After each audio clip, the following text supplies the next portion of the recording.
Pour trouver la mesure d'un angle, donc mon triangle n'est pas rectangle, je ne peux pas utiliser les rapports trigonométriques sinus, cosinus, tangente, sauf que j'ai un angle et la mesure de son côté opposé. Je cherche la mesure de l'angle A et je connais la mesure de son côté opposé, donc je vais pouvoir faire la loi des sinus. Fait que sinus de l'angle 64 degrés sur son côté opposé, donc c'est comme si je faisais sinus B sur B, égale sinus de l'angle A sur son côté opposé, qui est 50. Donc sinus A sur A. On fait le produit croisé. Fait que le sinus de l'angle A, 50 fois sinus 64, divisé par 48.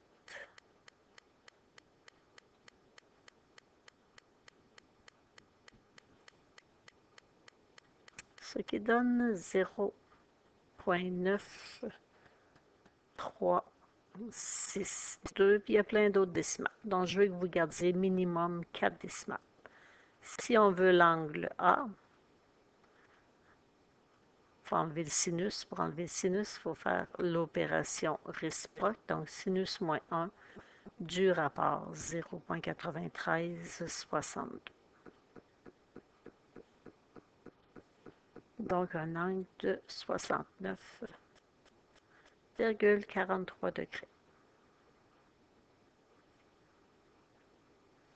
Donc, même chose ici, on va avoir l'angle A, on connaît l'angle B ainsi que son côté opposé. Donc, on peut faire sinus de l'angle B 135 divisé par son côté opposé 65 égale, bien là, si je fais sinus de l'angle A, j'ai un problème, je ne connais pas son côté opposé.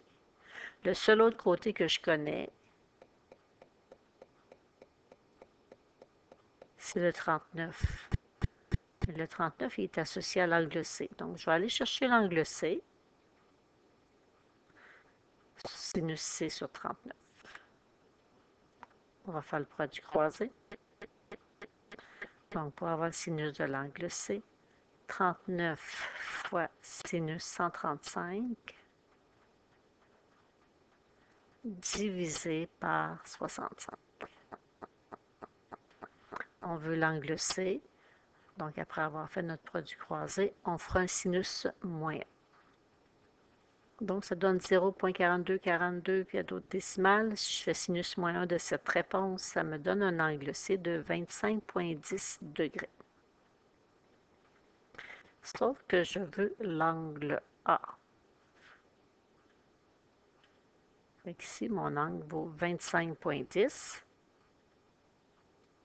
Puis mon angle B vaut 135. Mais par la définition du triangle, on sait que la somme des mesures des angles dans un triangle donne 180 degrés. On va soustraire à 180 le 135 degrés puis le 25,10. Donc 180 moins 25,10 moins 135 nous donne pour un angle A, pour l'angle A, un angle qui mesure 19,9 degrés. Pour un angle obtus, donc si on a deux angles qui sont supplémentaires, donc mon angle A et mon angle B, quand je fais la somme de ces deux angles-là, si ça me donne 180, vous pouvez le tester. Si vous faites l'exemple, sinus de l'angle de 30 degrés, puis le sinus de l'angle de 150, parce que quand je fais 30 plus 150, ça me donne 180, vous allez voir que pour les deux, on obtient le même rapport. Et quand on fait sinus moins 1 d'un rapport, ça doit nous donner notre angle. Sauf que si on fait sinus 150, on obtient 0,5, mais si on fait sinus moins 1 de 0,5, on obtient 30. Donc, si vous voulez avoir un angle obtus, ce n'est pas votre calculatrice qui va vous le donner directement. Fait afin de trouver la mesure d'un angle, s'il y a une erreur, obtus,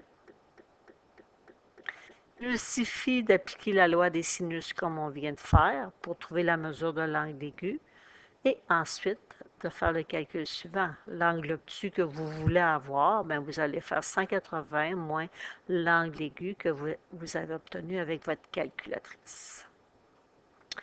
Donc ici, j'ai mon angle de 20 degrés, je connais son côté opposé.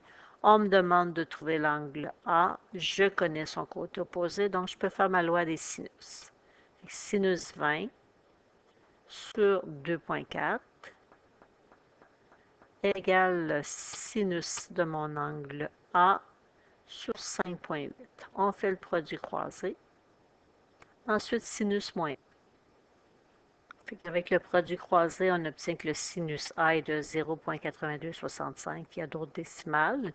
Je vais avoir mon angle A, donc je vais faire sinus moins 1 de mon rapport, ce qui me donne un angle de 55,75 arrondi au centième près.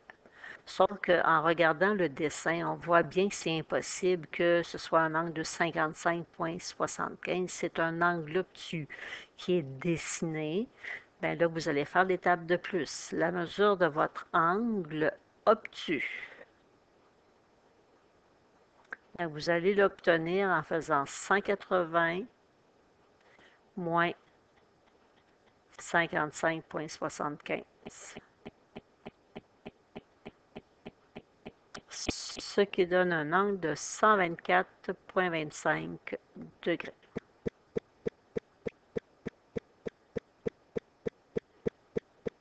Même chose pour le B. On a l'angle de 45 degrés, on connaît son côté opposé. On cherche la mesure de l'angle A, on connaît son côté opposé. Donc, on fait notre loi des sinus. Fait sinus de l'angle 5 égale sinus de 45 sur 30. On fait le produit croisé pour aller isoler notre... Donc, 30 sinus 45 divisé par 30. Le résultat, vous allez l'obtenir en faisant ensuite un sinus moins 1. Du 0,8249, ça nous donne un angle de 55,58 degrés. Donc, quand on regarde notre dessin, on voit bien que c'est impossible. L'angle A, c'est un angle obtus, donc il mesure plus que 90 degrés. On va aller faire l'étape supplémentaire. Avec la mesure de l'angle A obtus, c'est 180 moins 55,58. Ce qui donne un angle de 124,42 degrés.